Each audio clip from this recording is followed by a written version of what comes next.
Welcome to all of you. आज के इस वीडियो में हम लोग स्पीडी का डेली एनालिसिस देख रहे हैं। इसमें एक्सप्लेनेशन भी आपको बताया जाता है। सारे क्वेश्चंस के साथ साथ हम लोग एक्सप्लेनेशन देखते हैं। पेज 5 है ये। इससे पहले 4 वीडियो उपलब्ध करा दी गई है, तो आपने अगर वो वीडियो नहीं देखा है तो डिस्क्रिप्शन में लिंक है, उनके माध्यम से आप इन वीडियोज़ को देख सकते हैं। तो चलिए आज की वीडियो को शुरू करते हैं। सबसे पहला सवाल है, शून्य में स्वतंत्र रूप से गिरने वाली वस्तुओं का त्वरण जो है वो क्या होता है?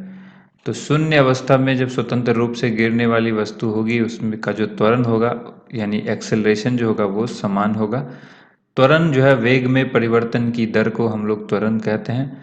त्वरण का मात्रक की बात करें तो त्वरण का जो मात्रक है, SI मात्रक है, मीटर पर सेकेंड स्क्वायर है। ठीक है, और त्वरण एक सदिश राशि है, ये भी याद रखिएगा। अगला सवाल है, प्रकाश संश्लेषण में पौधे कौन सी गैस का अवशोषण करते हैं? तो पौधे जो है कार्बन डाइऑक्साइड यानी CO2 का अवशोषण करते हैं और मुक्त करते हैं क्या? ऑक्सीजन मुक्त करते हैं। ठीक है, इस पर हमने काफ़ी सारी चर्चा कर चुके हैं। पीछे की वीडियो अगर आप देखेंगे, एक दो तीन चार वीडियो जो अपलोड हुई है, उन वीडियो में आपको ये सारी चीज़ें दिख जाएगी। अगला सवाल है, खींची हुई धनुष के अंदर जो है संचित ऊर्जा जो होती है वो कौन सी ऊर्जा है? तो जब धनुष खींची जाती है, ठीक है, जब इसको खींचा जाता है तो इसके अंदर जो ऊर्जा होती है, ये कौन सी ऊर्जा होती है? स्थितिज ऊर्जा होती है। किसी भी स्थिर या गतिशील वस्तु की स्थिति और दिशा में तब तक कोई परिवर्तन नहीं होता जब तक उस पर कोई बाह्य बल सक्रिय न हो। तो ये क्या है? ये एक नियम है, न्यूटन का नियम है। न्यूटन के गति का पहला नियम है, ये याद रखिएगा। न्यूटन के 3 गति के नियम थे, 1, 2 और 3। तीनों गति के नियम को याद जरूर रखिएगा। अगला सवाल है, जब एक चलती वस्तु की गति दोगुनी हो जाती है तो उसकी गतिज ऊर्जा क्या होगी? जब भी चलती वस्तु की गति दोगुनी की जाएगी, तो अगर गति दोगुनी होगी तो गतिज ऊर्जा जो है वो 4 गुनी हो जाएगी। तो याद रखिएगा, यहाँ पे 4 गुनी इसका आंसर हो जाएगा। विद्युत मात्रा की इकाई या फिर विद्युत आवेश की इकाई अगर पूछे, ठीक है, आवेश का मात्रक, तो आवेश का जो मात्रक है वो कूलम है, और विद्युत मात्रा की इकाई जो है वो यूनिट जो है वो कूलम है। नेक्स्ट देखिए, 1 किलोग्राम राशि का वजन पूछा जाए तो कितना होगा? 9.8 न्यूटन 1 किलोग्राम राशि का वजन होगा। एक्सरे के शोधक कौन थे? एक्सरे का आविष्कार किसने किया था? तो एक्सरे के जो आविष्कारक होगी, या आप कहें इसकी खोज किसने की, तो आविष्कारक का नाम रोएंटजन, याद रखिएगा। नाड़ी गति के द्वारा डॉक्टर क्या ज्ञात करते हैं? तो हृदय की धड़कन को देखते हैं, नाड़ी की गति को स्पर्श करके चेक किया जाता है, उसकी जो गति है उसको गिनती करके, काउंट करके हम लोग हृदय की धड़कन निकाल सकते हैं या उसका पता कर सकते हैं। हम 1 मिनट में कितनी बार सांस लेते हैं? तो एक सामान्य मनुष्य 1 मिनट में 16 से 18 बार सांस लेता है। नाड़ी स्पंदन मात्रा मापक कौन सा है? तो ये गति का मापक है, जो इस क्वेश्चन से ये रिलेट करता है। एक्स किरणें पार नहीं कर सकती। जो एक्स किरणें हैं, जो एक्सरे हम लोग बोलते हैं, आपका या हमारा या किसी का भी, जब हाथ पैर या कहीं भी शरीर में किसी भी जगह पर हड्डी टूट जाती है या किसी भी चीज़ को कुछ फाइंड करना होता है डॉक्टर को कि शरीर के अंदर ऐसा क्या चीज़ है, ठीक है, तो एक्स रे का इस्तेमाल होता है। तो एक्स किरणें पार नहीं कर सकती अस्थि को, हड्डी को पार नहीं कर सकती। इसलिए कभी भी जब हम एक्सरे कराते हैं, मान लीजिए कि ये हमारा बॉडी है, और इस बॉडी के अंदर जो हमारे हड्डियां जितनी भी है उनको छोड़ करके बाकी जगह से जो है ये पार हो जाती है। तो जहाँ पर भी पार नहीं हुई उसकी इमेज फिल्म के अंदर आ जाती है। इसलिए आप देखेंगे कि पैर में जो हड्डी है उसकी पूरी एग्जैक्ट फोटो आ जाती है फिल्म के ऊपर। वो इसी कारण से होती है क्योंकि हड्डी से गुजरती नहीं है ये रे, और बाकी जगहों पर से मांसपेशियों से अलग अलग जगहों से वो गुजर जाती है। तो जब भी कोई चीज़, मान लीजिए यहाँ से कोई चीज़ गुजर जाएगी इस इतने पार्ट से, तो बचेगा कौन सा पार्ट? ये वाला पार्ट बच जाएगा।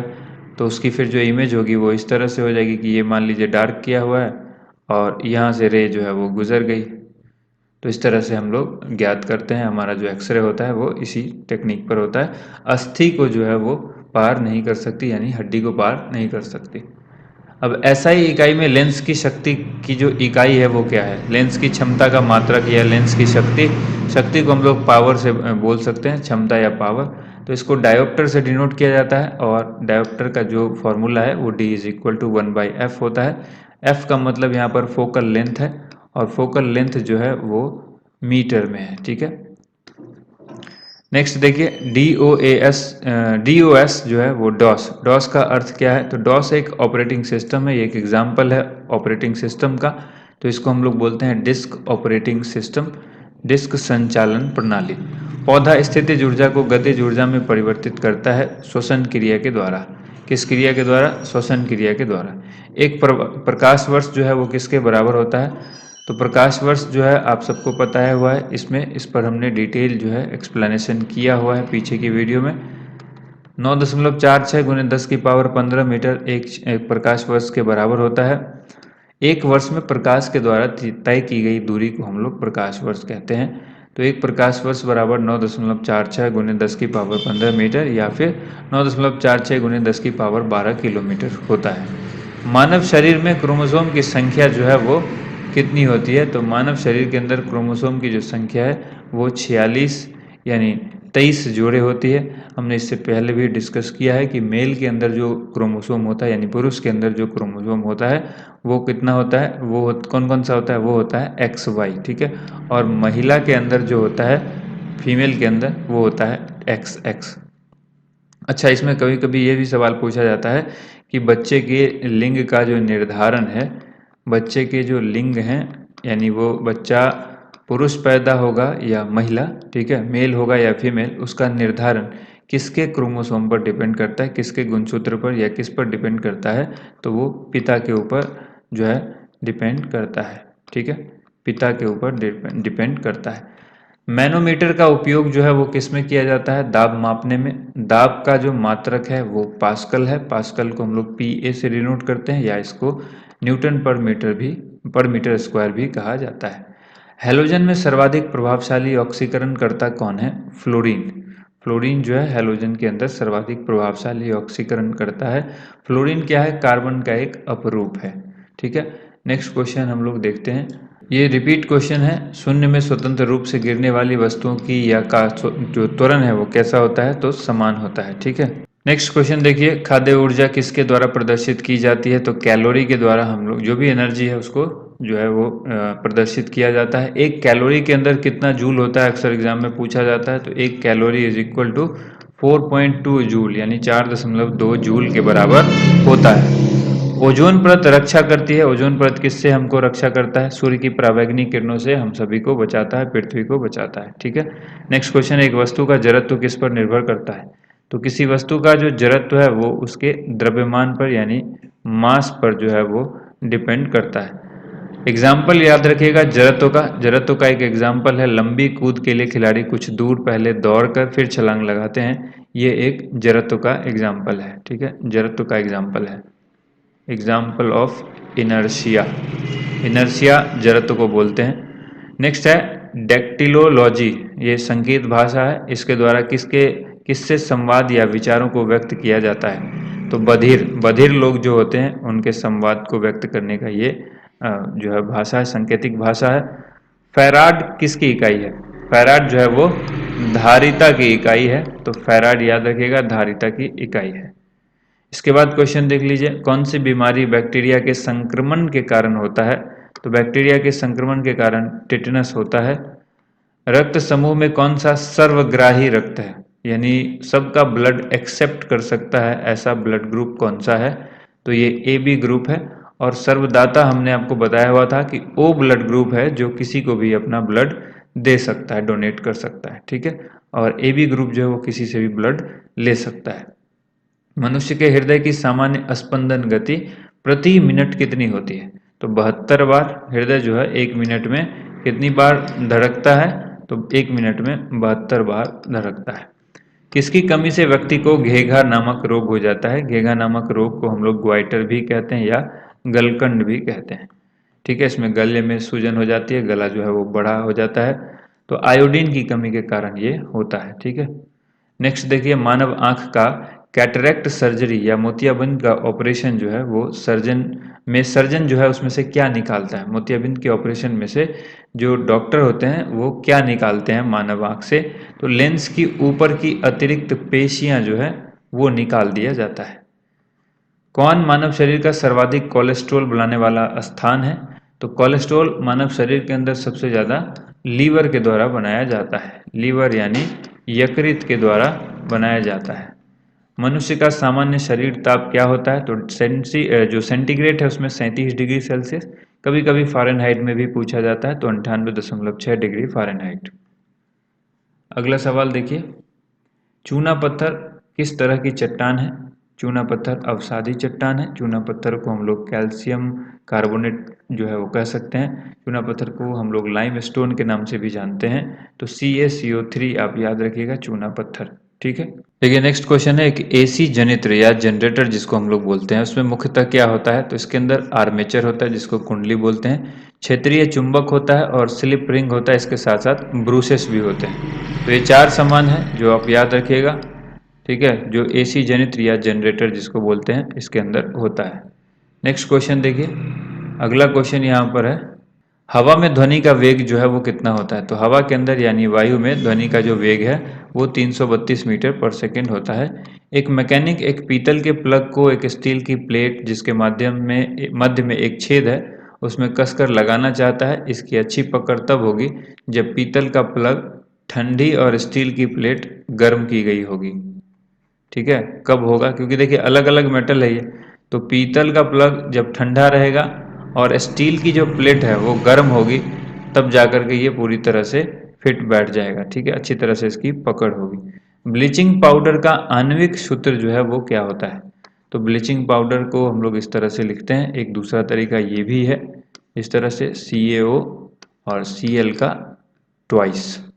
तो ये इसको हम लोग बोलेंगे, CaOCl भी लिखेंगे और Cl अलग से लिखा जाता है। कैल्शियम हाइपोक्लोराइट इसको बोलते हैं। ठीक है, तो दोनों ही तरीके से इसको हम लोग लिख सकते हैं कि ये भी तरीका है और ये भी तरीका है। कौन सा रंग दिए को, दिया यानी दीप आप कह दें, उसको अधिकतम दर्शनीयता देता है? तो पीला रंग देता है। माचिसों में, जो माचिस हम लोग इस्तेमाल करते हैं उसके अंदर किस रसायन का प्रयोग होता है? लाल फास्फोरस का इस्तेमाल होता है। विद्युत प्रतिरोध मापा जाता है किस में मापा जाता है? ओम में। ओम को हम लोग इस तरह से, ये जो सिंबल है इस तरह से डिनोट करते हैं। क्लोरोफॉर्म बनाने के लिए किसका उपयोग किया जाता है? इथिलीन का उपयोग जो है किया जाता है। चांदी का रासायनिक प्रतीक पूछा गया है कि चांदी का जो रासायनिक प्रतीक है वो क्या है, यानी उसका सिंबल क्या है? तो उसका सिंबल Ag है। जितनी ऊंची आवाज उतनी ही ऊंची होगी उसकी आवृत्ति। आवाज जितनी ऊंची होगी आवृत्ति भी उतनी ही ऊंची होगी। सबसे कम तरंग लंबाई वाली किरणें जो है वो कौन सी हैं? गामा किरणें हैं। ठीक है, इसके बाद है, किसके इलाज में कीमोथेरेपी का उपयोग किया जाता है? तो आंसर हो जाएगा कैंसर। कैंसर के इलाज में कीमोथेरेपी का इस्तेमाल होता है। हैलोजन जो कि कांच पर प्रहार करती है तो क्या होगा? तो हैलोजन जो कि कांच पर प्रहार करती है वो हैलोजन कौन सी है? ब्रोमीन है। ब्रोमीन जो है वो हैलोजन ग्रुप के अंदर आता है, हैलोजन समूह के अंदर आता है। और हैलोजन समूह के अंदर जो है और भी कई सारी चीज़ें आती हैं जिनको आपको हम आगे डिस्कस करेंगे। ठीक है, कांच पर जब प्रहार करती है तो हैलोजन जो कि कांच पर प्रहार करती है वो ब्रोमीन हैलोजन है। ब्रोमीन कमरे के ताप पर भूरे लाल रंग का लिक्विड होता है। क्या होता है? भूरा लाल रंग का तरल होता है।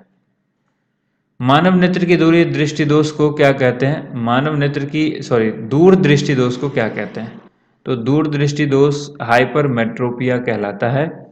ठीक है, और दूर दृष्टि दोष के उपचार के लिए हम लोग उत्तल लेंस का इस्तेमाल करते हैं। डॉक्टर उत्तल लेंस का इस्तेमाल करके किसी व्यक्ति को जिसको दूर दृष्टि दोष हो गया है, यानी उसको नज़दीक की वस्तु नहीं दिखाई देती है, दूर दृष्टि दोष में नज़दीक की वस्तु नहीं दिखाई देती है, वस्तु नहीं दिखाई देती है, यही होता है इसके अंदर। ठीक है, नहीं दिखती है। ठीक है, ये है इसमें। एक रूप चुंबकीय क्षेत्र में बल की रेखाएं आपस में क्या होती हैं? समानांतर होती हैं। और ठीक इसका देखिए उल्टा क्या होगा? उत्तल लेंस की बात की है हमने, दूर दृष्टि दोष, तो अवतल लेंस के अंदर में क्या होगा? अवतल लेंस में हो जाएगा निकट दृष्टि दोष। जिनको निकट दृष्टि दोष होगा उसमें अवतल लेंस याद रखिएगा, उसके थ्रू इसका हम लोग उपचार करते हैं। नेक्स्ट देखते हैं, अगला जो क्वेश्चन है, अक्रिय गैस परमाणु के सबसे बाहरी कक्षा में कितने इलेक्ट्रॉन होते हैं? अक्रिय गैस परमाणु के सबसे बाहरी कक्षा में 8 इलेक्ट्रॉन होते हैं। अक्रिय गैस कौन कौन सी है वो भी देखिए। अगला सवाल है, एक चलती हुई कार और एक रेल इंजन दोनों में समान गतिज ऊर्जा है, किसका संवेग ज़्यादा होगा? तो रेल इंजन का संवेग जो है वो ज़्यादा होगा। साधारण मशीन की क्षमता सामान्यतः दर्शाई जाती है किसमें? किलोवाट में दर्शाई जाती है। साधारणतः मशीन की जो क्षमता है वो किलोवाट में दर्शाई जाती है। तो ये थी आज की वीडियो जिसमें हमने कुछ प्रश्न देखे हैं विज्ञान के। अगर ये वीडियो आपको अच्छी लगी है तो वीडियो को लाइक एंड शेयर जरूर कीजिएगा। मिलते हैं नेक्स्ट वीडियो में, जो कि छठी वीडियो होगी पेज 6 की। ठीक है, थैंक यू सो मच। आप सभी लोगों का वीडियो देखने के लिए बहुत बहुत धन्यवाद।